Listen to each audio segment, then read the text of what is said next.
കണ്ണും കണ്ണും കാത്തിരുന്നു.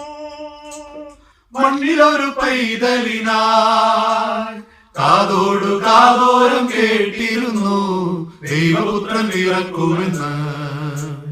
കണ്ണും കണ്ണും കണ്ണും കണ്ണും കാത്തിരുന്നു.